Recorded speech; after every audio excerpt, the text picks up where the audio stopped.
Nasabat ang malaking halaga ng shabu mula sa isang individual sa isinagawang drug buy-bust operation ng mga otoridad sa Zamboanga City.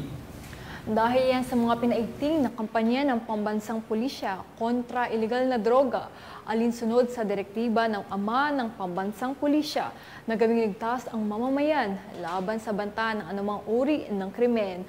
Patrolwoman Joyce Abiog sa balita.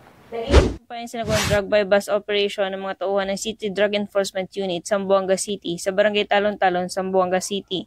Ang matagumpay na operasyon ay nagresulta sa pagkakadakip kay alias Junior Corriente, 23 taong gulang at residente ng nasabing lugar.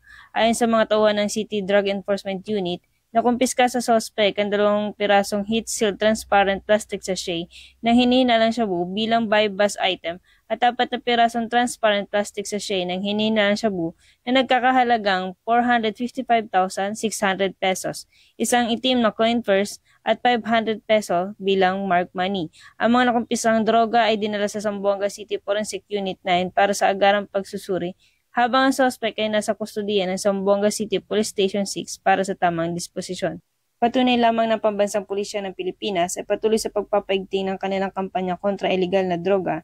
Ito ay alinsunod sa isa sa pangunahing prioridad ng administrasyon na labanan ng mga sindikato ng droga sa pamamagitan ng pagpigil sa kanilang iligal na aktibidad at pagbuwag sa kanilang operasyon.